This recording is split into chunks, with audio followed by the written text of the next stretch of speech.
이 시간에는 사도행전 26장 15절부터 18절 말씀까지 읽었습니다. 오늘은 사도행전 155번째 시간으로 부제목은 일어나 너의 발로 서라입니다. 일어나 너의 발로 서라. 자, 26장까지는, 그러니까 사도행전 21장부터 26장까지는 재판 얘기예요. 그 중에 우리는 지금 바울이 예수님을 만난 그 내용을 변증하고 있음을 봅니다. 바울이 지금 아그리빠 왕의 요청으로 베스도 총독이 개최한 청문회장에서 자기 변증을 하고 있어요. 이 바울의 변호는 다른 게 아니에요. 예수님 증거하는 거예요. 자기가 어떻게 예수님을 만났는지. 그 청문회장에서 예수님을 부정하며 교회를 박해하던 자기가 어떻게 예수님의 부르심을 받게 되었는지를 증언하고 있는 겁니다. 예루살렘에서 213km나 떨어진 다메섹에서 살고 있는 그리스도인들까지 찾아내가지고 붙잡아 오려고 다메섹으로 향하던 청년 바울에게 예수님께서 그 중동 지역의 한낮이 얼마나 태양이 장렬합니까? 그런데 그 중동 지역의 정오의 태양보다 더 밝은 빛으로 바울에게 임하셨습니다. 그 빛 때문에 청년 바울과 그의 일행은 모두 땅바닥에 고꾸라졌죠. 그런데 예수님께서 그 고꾸라진 사람들 가운데 유독 청년 사울을 지목하시면서 당시 그 바울의 이름이었던 사울이라고 이름을 연거푸 부르십니다. 자, 본문 15절 보겠습니다. 시작. 내가 대답하되 주님 누구시니까? 주께서 이르시되 나는 네가 박해하는 예수라. 청년 바울은 주님의 말씀에 당신이 대체 누구십니까? 라고 반문하였고 주님께서는 나는 네가 박해하는 예수라 라고 대답하셨습니다. 자, 예수님께서는 모든 사람들이 다 잠들어 있는 한밤중이나 또는 동트기 전에 사람들이 잘 다니지 않는 그 시간에 아무도 모르게 청년 바울을 만난 게 아니에요. 또 이 바울이 세상과 격리되어 있는 기도원이나 수도원에서 만난 게 아니에요. 예수님께서는 누구나 볼 수 있는 그 정오의 밝은 빛보다 더 밝은 빛으로 일반 사람들이 다 왔다 갔다 하는 그 일반 도로 위에서 바울과 같이 가던 일행 중에서 유독 바울에게 임했습니다. 그때 이 청년 바울이 집중하고 있던 일상적인 삶이 어떤 삶이었냐면 온갖 방법을 다해서 예수 믿는 사람들을 박해하는 삶이었어요. 그런데 예수님께서 이 청년 바울에게 예수님 자신을 소개하기를 나는 네가 박해하는 예수라라고 소개를 하셨습니다.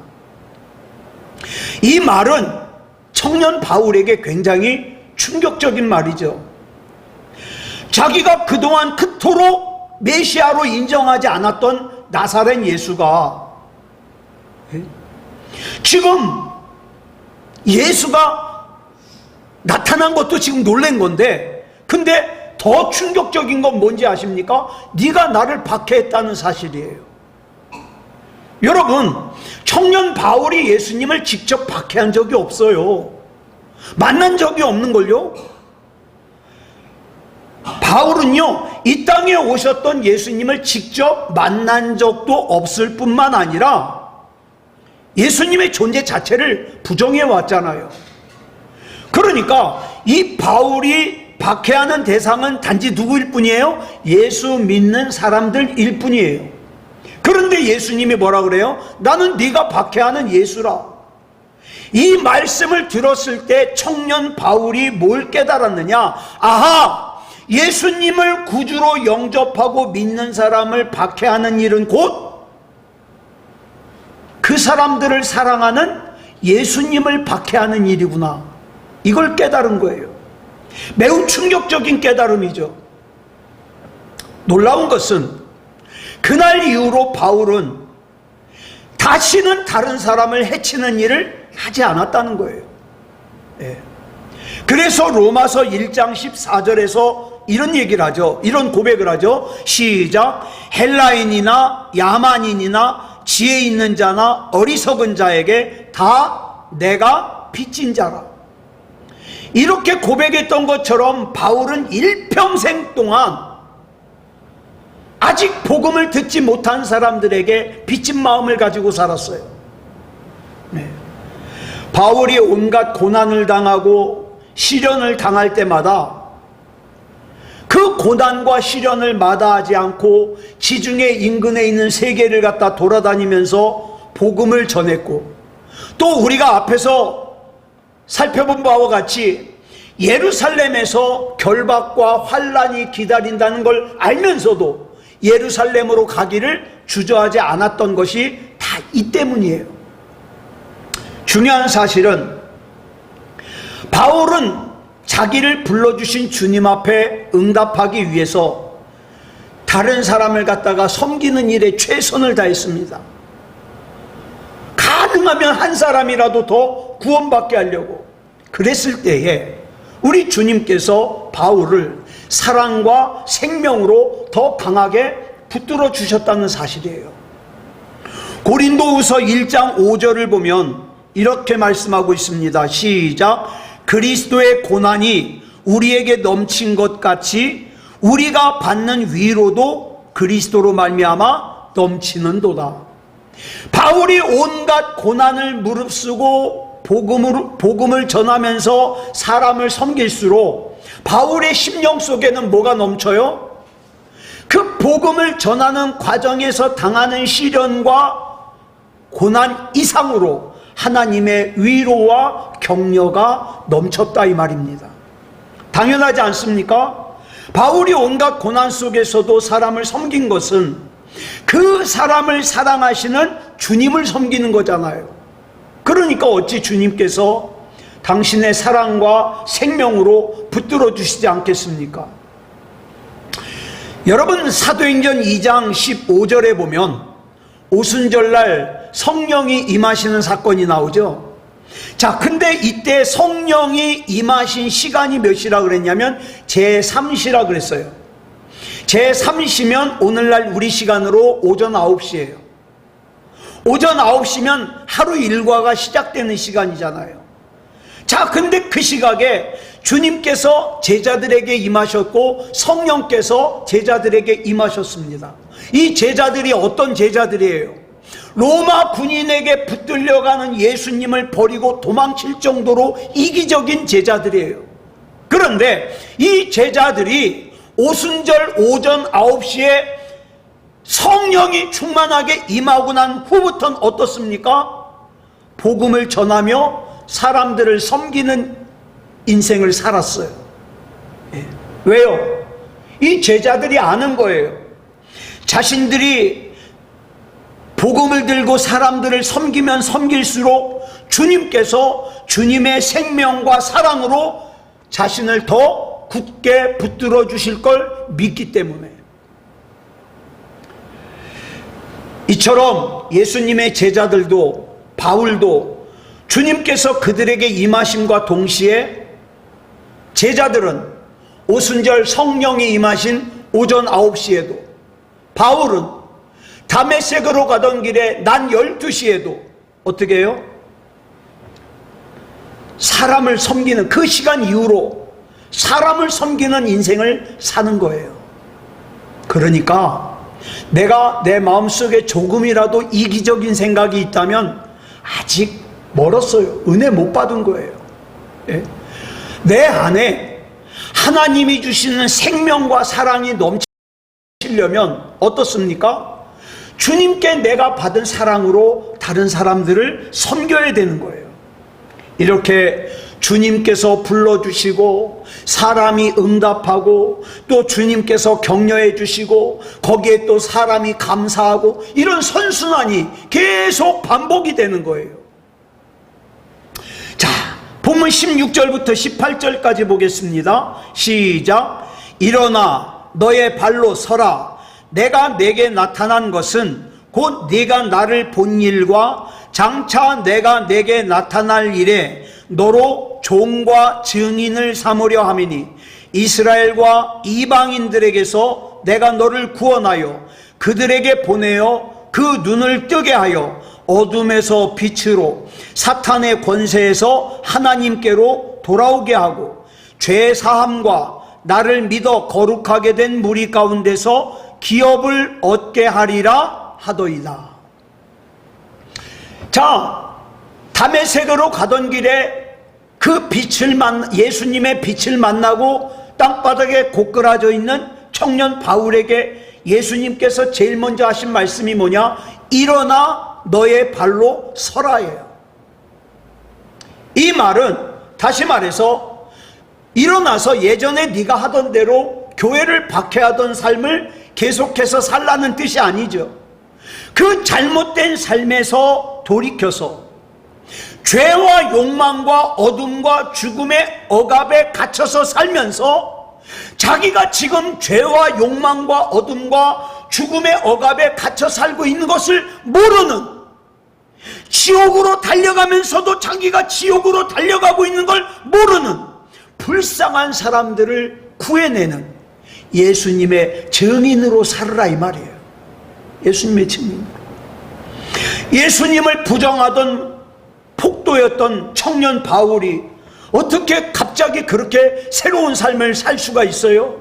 그냥 예수님께서 너 이렇게 살아라 그러면 그렇게 사라지는 거예요? 그렇게 사라지면 얼마나 좋습니까? 나 오늘부터 예수 믿을 거야. 나 오늘부터 신앙생활 잘할 거야. 내가 그렇게 결심만 하면 그렇게 사라지면 뭔 걱정이겠어요? 근데 우리 힘은 그렇게 사라질 힘이 없어요. 그러면 어떻게 해야 돼요? 청년 폭도였던 바울을 죄와 그릇된 잘못된 삶에서 일으켜 세우신 예수님께서 예수님의 종과 증인으로 사용하시겠다고만 말씀만 하고 끝나는 게 아니라 주님의 능력의 손으로 붙들어 주시고 이끌어 주실 거기 때문에 가능한 거예요. 여러분, 저와 여러분도 마찬가지예요. 나 하나님 잘 믿을 거야. 나 예수님 잘 믿을 거야. 나 신앙생활 잘할 거야. 그 마음 진실이죠. 베드로도 예수님이 감옥에 갇혀도 따라가겠고 죽기까지 따라가겠다고 얘기한 거 그거 진짜예요. 거짓말 아니에요. 근데 문제는 베드로가 그 말을 지킬 능력이 없어요. 저와 여러분도 마찬가지예요. 신앙생활 똑바로 하겠다고 말한 그 말을 지킬 능력이 우리에겐 없어요. 그렇기 때문에 우리는 주님이 아니면 안 되는 거예요. 주님이 나 붙들어 주셔야 돼요. 주님이. 예. 유대교의 엘리트였던 이 청년 바울은 누구보다도 투철한 사명감을 가지고 예수님을 부정하고 예수 믿는 사람들을 박해하는 삶을 살았잖아요. 만약에 예수님이 이 바울을 만나주지 않고 바울이 계속해서 열심히 그렇게 살았다면 바울이 유대교에서 높은 지도자까지 될 수 있었겠죠. 바울이 똑똑한 사람이니까. 그 다음에 대제사장들처럼 하나님의 이름을 빙자해가지고 사람들을 속이고 괴롭히고 그 다음에 부귀영화를 누렸겠죠. 그렇지만 영의 눈을 뜨고 보면 그런 삶이 어떤 삶이에요? 죄악의 사슬에 묶인 삶이에요. 그 다음에 옳고 그름을 바르게 분별하지 못하는 삶이에요. 자기 욕망에 끌려가는 삶이에요. 결국에는 영원한 죽음인 지옥으로 가는 삶이라는 것을 몰라요. 여러분, 이걸 갖다가 모르는 사람은 그 길을 가면서도 아무렇지도 않아요. 예수님께서 그 빗나간 삶을 살아가는 청년 바울을 먼저 찾아가셔서 그를 붙들어 주시고 주님의 종과 증인으로 세워주시고 그렇게 살 수 있도록, 그렇게 결심한 대로 사명을 받은 대로 살 수 있도록 주님이 동행해 주신 거예요. 그랬기 때문에 그렇게 살 수 있었어요. 그 결과 무의미하게 살다가 끝나버릴 뻔했던 그 바울의 과거와 현재와 미래가 우리 주님의 은혜 가운데 새로워질 수 있었던 거죠. 자, 누구보다 앞장서서 예수님을 부정했던 바울이기에 이 사람이요, 한번 바뀌니까 예전에 그 열심히 예수 믿는 사람들을 받게 했던 그 열심으로 어떻게 해요? 우리 예수님을 섬기더라 이 말이에요. 이처럼 예수님의 은혜 속에서 바울의 과거가, 현재가, 미래가 어우러져서 의미 있는 인생이 될 수 있었던 것은 우리 주님의 은혜죠. 저와 여러분 역시 마찬가지예요. 이 사탄 마귀는 어떻게 해서든지 저와 여러분이 중간에 그만두게 하려고, 멈추게 하려고, 하나님과 멀어지게 하려고, 저와 여러분을 너무나도 잘 알고 있는 사탄 마귀가 이 모양 저 모양으로 간계를 부립니다.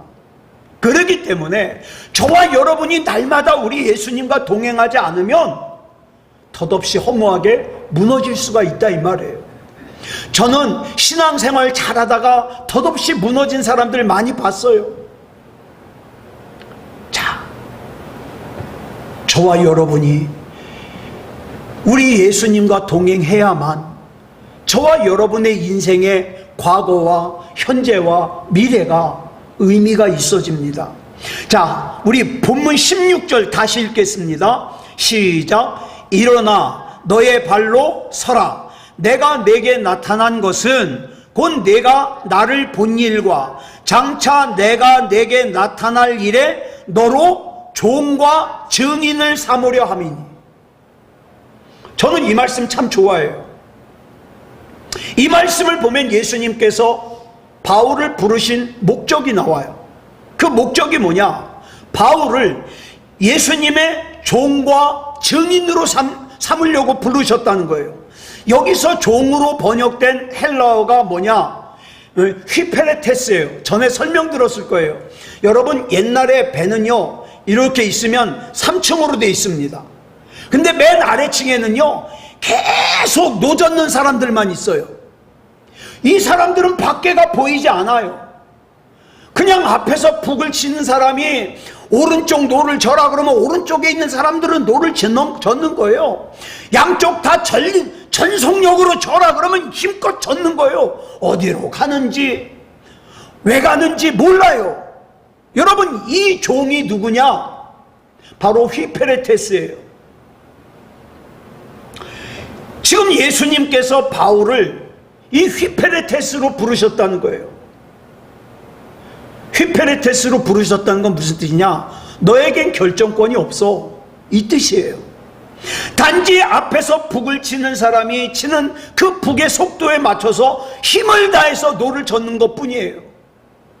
그래서 제가 이 말씀을 왜 좋아하느냐?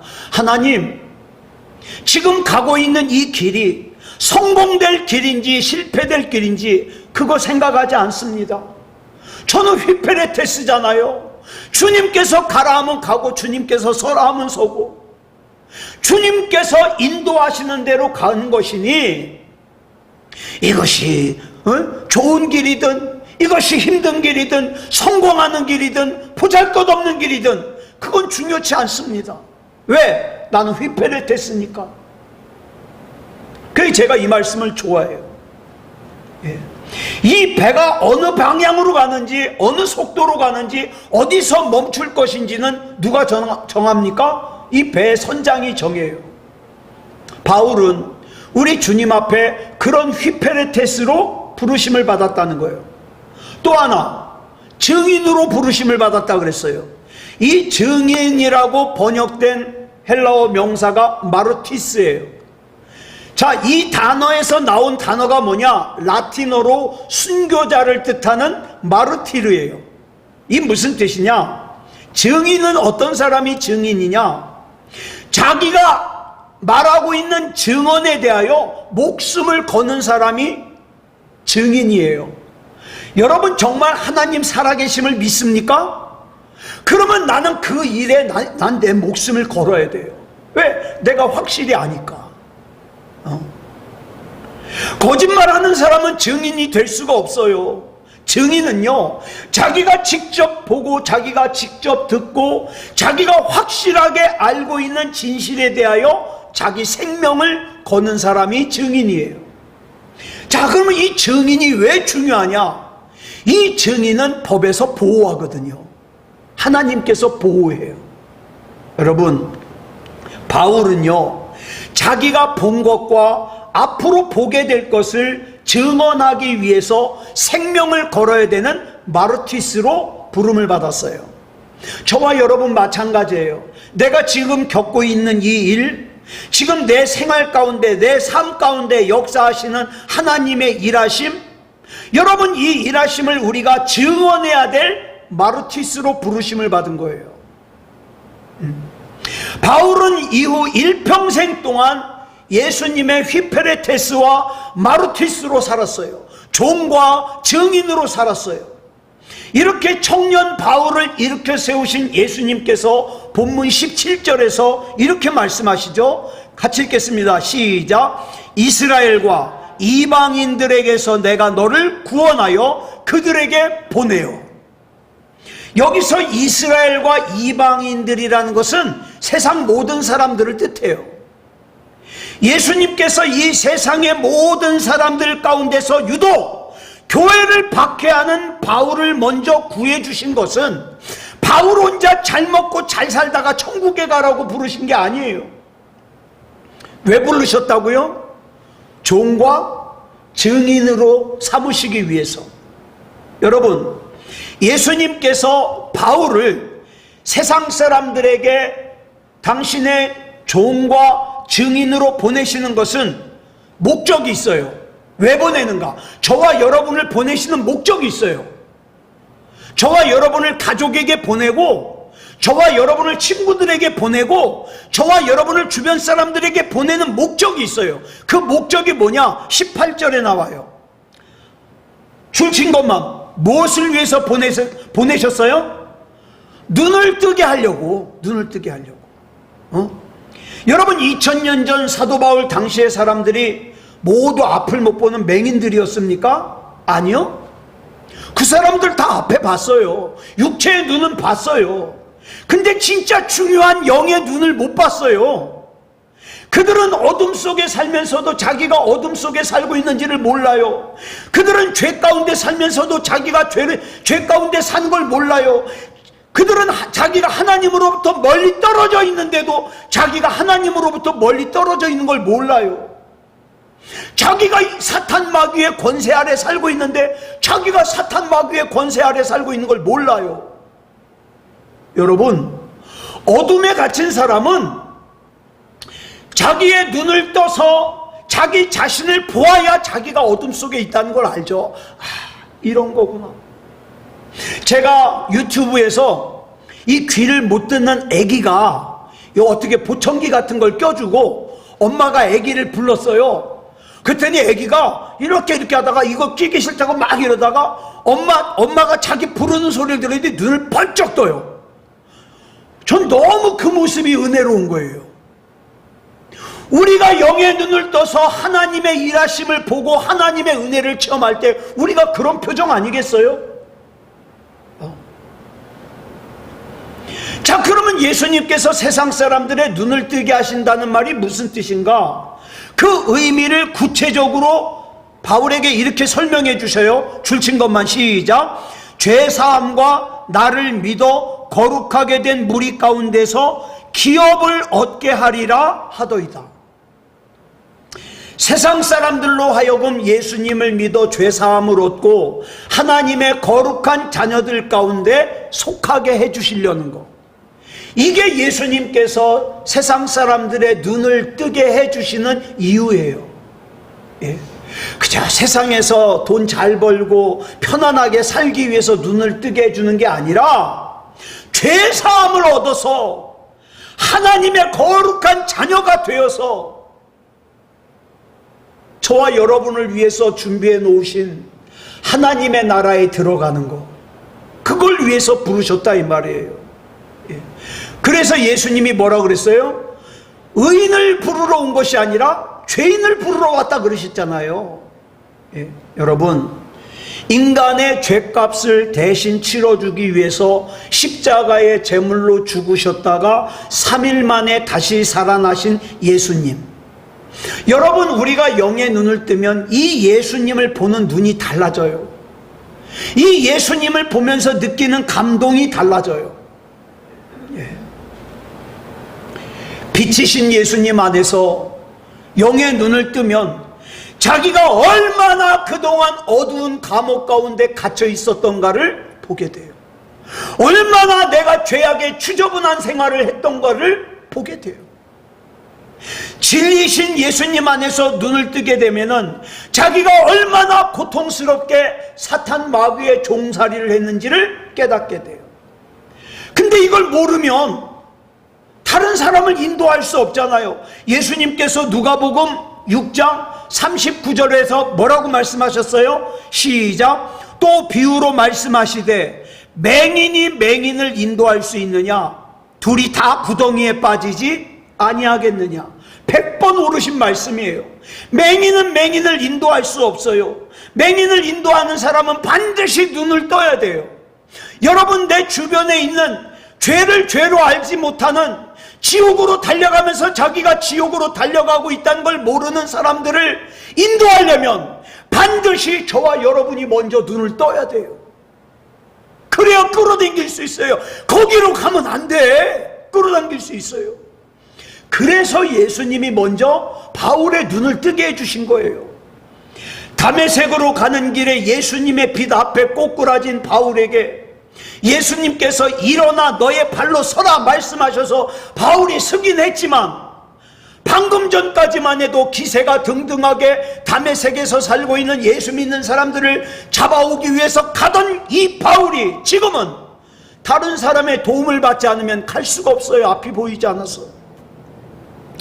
그래서 다른 사람의 도움을 받으면서 다메섹으로 들어간 바울이 다메섹의 직가라 그랬죠. 곧바로 곧게 뻗어 있는 대로상, 이 직가에 있는 유다라고 하는 사람의 집에 숙소를 정하고 3일 동안 앞도 보이지 않고 먹지도 않고 마시지도 않고 그러고 있었어요.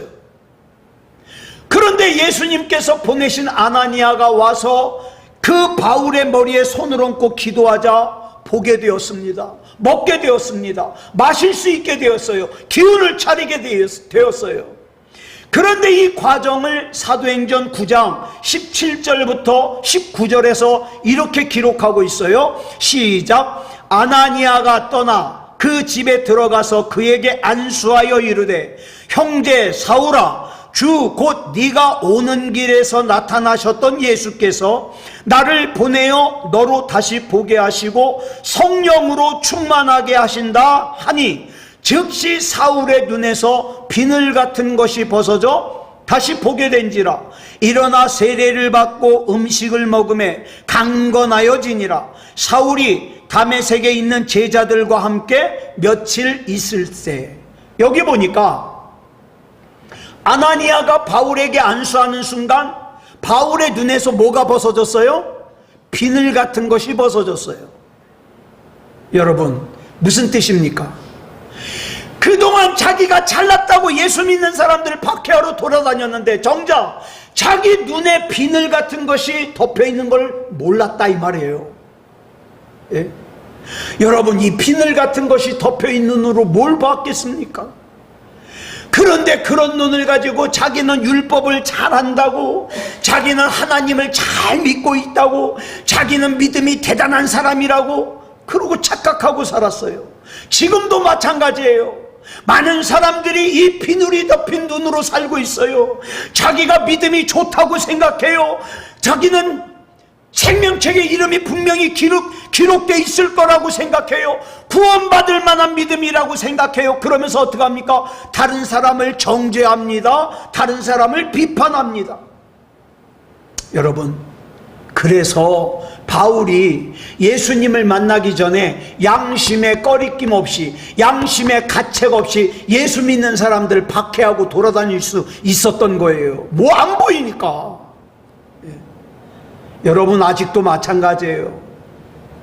아직도 많은 사람들이 하나님을 만홀히 여기고, 예배를 하찮게 여기고, 기도를 우습게 여기고. 왜 그래요? 이 비늘 같은 것이 껴서 안 보이는 거예요. 내가 지금 잘하고 있는 것 같아요. 예? 예수님은 메시아가 아니라고 얘기하고 다니고, 예수 믿는 사람들을 박해하고 다니면서도 자기가 잘하고 있는 것 같아요. 왜? 비늘이 껴 있으니까. 그러므로 여기서 아나니아의 기도로 바울이 다시 보게 되었다는 것은 단순히 육체의 눈이 다시 보게 되었다는 것만 뜻하지 않아요. 여기서 다시 보다로 번역된 헬라어가 아나블레포예요. 이 두 단어가 합쳐진 건데, 하나는 위를 뜻하는 전치사 아나와 보다라는 뜻을 가진 동사 블레포가 합쳐진 거예요. 그러니까 원 단어의 뜻은 뭐냐? 위를 보다라는 뜻이에요. 우러러 보다라는 뜻이에요. 이렇게 다시 눈을 뜬 바울은 이제 볼 수 있게 되었기 때문에 어떻게 합니까? 주님을 우러러 보면서 나는 주님의 종으로서, 나는 주님의 증인으로서 맡겨주신 사명을 감당할 수 있다, 이 말이에요. 이게 올바른 신앙생활이죠. 자, 저와 여러분의 지금 눈 상태는 어떤가? 우린 돌아봐야 돼요. 내 가족을 보는 내 눈의 시력은 어떻습니까? 내 옆에 교우들을 보는 내 눈의 시력은 어때요? 지금 내 눈은 하나님을 우러러 볼 수 있는 눈입니까? 하나님께서 나에게 맡겨주신 사명을 알 수 있는 눈입니까? 아니면 아직도 죄의 비늘이 덮여 있어서 영적인 어두움을 깨닫지 못하는 맹인입니까? 자, 죄의 비늘을 벗은 눈으로 예수님을 똑바로 보고, 예수님을 똑바로 알고, 예수님을 똑바로 믿고 살아서 거기서만 끝나면 안 돼요. 나 이제 예수님 똑바로 믿었으니까 구원받겠지, 거기서만 끝나면 안 돼요. 아직 내 옆에 비늘 같은 것이 눈에 껴서 하나님을 똑바로 보지 못하는, 이건 분명히 믿음이 아닌데 믿음이라고 착각하고 있는 그 불쌍한 사람들을 어떻게 해요? 구원으로 인도하는 예수님의 종과 증인으로서의 사명을 감당해야 됩니다.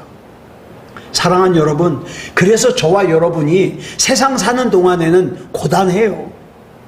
피곤해요. 근데 아까 뭐라 그랬어요? 그 이상으로 하나님의 위로가 있다 그랬습니다. 네. 우리 안에서 하나님께서 맡겨주신 사명을 감당하면서 하나님의 위로를 받을 때 저와 여러분의 믿음은 점점 더 좋아질 수밖에 없지요. 아무쪼록 우리 하나님 안에서 죄악의 비늘이 벗겨진 열린 영의 눈을 가지고 똑바로 보고, 똑바로 알고, 똑바로 믿고, 똑바로 사는 그런 저와 여러분이기를 그리스도 예수님의 이름으로 축복합니다. 기도하겠습니다. 사랑의 아버지 하나님, 감사합니다. 오늘 다메섹으로 가던 길에 예수님을 만난 바울이 자기 발로 일어서서, 당장에는 또 보지 못했지만 3일 뒤에 아나니아의 기도를 통하여 눈에서 비늘 같은 것이 벗겨지고, 그 이후로 우리 주님의 종과 증인으로서의 사명을 감당했던 것을 기억합니다. 하나님, 우리 제발 세상에 정신 팔려서 살지 않게 해주시옵소서. 내가 지금 사는 이유가 뭔지, 내가 지금 사는 목적이 뭔지, 하나님께서 나를 우리 가정에 보내신 이유, 하나님께서 나를 우리 교회에 보내신 이유, 하나님께서 나에게 맡겨주신 그 사명의 이유 잘 알게 하시고 잘 감당하게 하여 주셔서 하나님을 기쁘시게 하는 우리가 되게 하여 주시옵소서. 우리 주님, 이 시간에도 기도할 때 우리는 하나님의 위로가 필요합니다. 하나님이 주시는 힘이 필요합니다. 그 힘과 능력으로 일어서게 하시고 또 맡겨주신 사명 잘 감당할 수 있도록 인도하여 주시옵소서. 우리 주님 붙잡아 주실 줄 믿사오며 그리스도 예수님의 이름으로 간절히 기도드렸사옵나이다. 아멘.